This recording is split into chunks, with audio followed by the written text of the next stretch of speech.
OBC आरक्षण लागू ना करने के खिलाफ हुआ बड़ा प्रदर्शन। क्यों दौड़ाएगा जोधपुर से ओबीसी समाज अमित शाह को?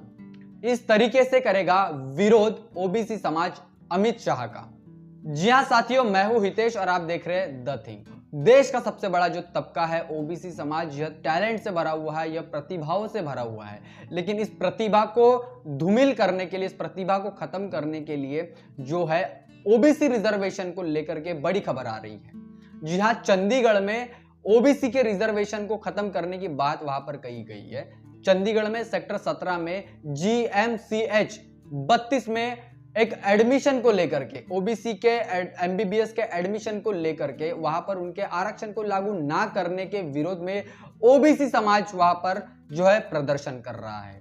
यह प्रदर्शन ओबीसी फेडरेशन के बैनर के तले हुआ। यहां पर यादव लोक कल्याण सभा, प्रजापति समाज, यादव समाज पंचकुला और अन्य जितनी भी ओबीसी समाज से जुड़ी हुई संस्था है, इन्होंने इस बात का विरोध किया है। इस बात के ऊपर चर्चा होने के बाद में कैंडल जला करके सरकार के नीतियों का विरोध यहां पर उन्होंने किया हुआ है। सभा में चर्चा होने के बाद में यह उनका नतीजा निकला है कि बीजेपी जो है देश में आरक्षण विरोधी नीतियों को हमेशा आगे ला रही है, जहां पर समाज के आरक्षण को, प्रतिनिधित्व को खत्म करके प्राइवेटाइजेशन को बढ़ाने की बात वो कर रही है। इस बात का भी विरोध वहां पर होता आ रहा है। और इसी बात को लेकर के जोधपुर में हो रही गृह मंत्री अमित शाह की एक रैली, जिसका विरोध ओबीसी समाज पूरे पुरजोर तरीके से कर रहा है। सभा में बात पर भी चर्चा हुई कि ओबीसी के संवैधानिक अधिकार को लेकर के सरकार कोई भी छेड़खानी अगर करती है तो उस बात को सहा नहीं जाएगा, उस बात का वहां पर कड़ा विरोध किया जाएगा। इस बात को लेकर के सड़क से लेकर के संसद तक लड़ाई लड़ी जाएगी। और इतना ही नहीं तो न्यायालय से लेकर के राष्ट्रपति तक भी लड़ाई लड़ने की जो बात है ओबीसी समाज ने यहां पर की हुई है।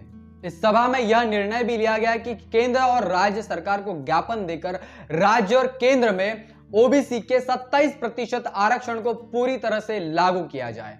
अगर बीजेपी और राज्य सरकार इस बात को लागू नहीं करती है तो वो सरकार का विरोध जो है आंदोलनकारी तरीके से करेगी। और इस बात को लेकर के ओबीसी समाज को, पूरे देश के ओबीसी समाज को जागरूक होने की जो है बात यहां पर इस सभा में की गई। इस बात को लेकर के सोशल मीडिया पर ओबीसी समाज ने बहुत बड़ा ट्रेंड चलाने की कोशिश की और वो ट्रेंड अभी भी चल रहा है।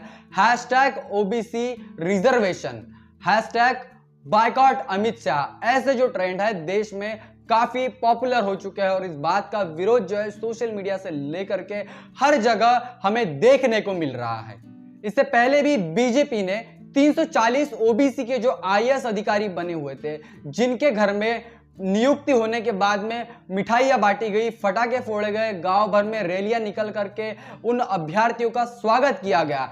ऐसे में उनके रिजर्वेशन को खत्म करके और वहां पर क्रीमिलियर की शर्त लागू करके उन्हें नौकरी न देने का काम है देश में किया गया। और इसी बात को लेकर के ओबीसी समाज जो है कहीं ना कहीं आज देश में जाग रहा है। और इस बात को लेकर के अभी एमबीबीएस की एडमिशन की जो प्रोसेस है, इस बात की प्रोसेस को भी ओबीसी समाज बड़े ध्यान से और बड़े ही आक्रामक तरीके से देख रहा है। साथियों, आपको बता दिया जाए कि संविधान में 340 कलम के अनुसार ओबीसी को देश में पूरे 52% का रिजर्वेशन जो है संविधान देता है। लेकिन 1990 के बाद में अगर इसकी हिस्ट्री देखते हैं तो बहुजन समाज पार्टी और मान्यवर कांशीराम साहब जी के संघर्ष के बाद में मंडल कमीशन जब लागू होता है तो 27% रिजर्वेशन क्रीमिलियर की शर्त की क्रीमिलियर की शर्त को लेकर के देश में ओबीसीओ को मिलता है। और इसी आरक्षण की वजह से आज देश में ओबीसी समाज नौकरियों में, राजनीतियों में और हर क्षेत्र में आगे बढ़ता जा रहा है। और इसी प्रगति को देखते हुए जो व्यवस्था है इसका विरोध कर रही है, खत्म करने की बात जो है या इसको कर रही है। और प्राइवेटाइजेशन को बढ़ावा देने की बात जो है भारतीय जनता पार्टी और तमाम राज्य की सरकारें कर रही है। बीजेपी देश में आरक्षण विरोधी नीतियां लागू कर रही है, प्राइवेटाइजेशन को बढ़ावा दे रही है, कॉरपोरेट जगत के हाथ में जो है वो नौकरियों को लेकर के कंट्रोवर्सी हो रही है, उनके हाथ में नौकरियां देने का काम कर रही है, देश की संपत्तियों को बेचने का काम कर रही है। और इसी तरह धीरे धीरे बीजेपी दीमक की तरह देश की सभी संपत्तियों को खत्म करने का काम यहां पर कर रही है। क्या देश में सही में खत्म हो जाएगा ओबीसीओ का आरक्षण? हक अधिकारों से रह जाएगा ओबीसी समाज वंचित? साथियों, इस बात को लेकर के आप क्या सोचते हैं, आपकी क्या राय है, कमेंट करके जरूर बताएं। तब तक के लिए बने रहे द थिंक पर। जय भीम, जय भारत। बहुजन विचारधारा को घर घर तक पहुंचाने के लिए हमारे YouTube चैनल को सब्सक्राइब करें, लाइक करें, कमेंट करें, शेयर करें और बेल आइकन की घंटी दबाना ना भूलें।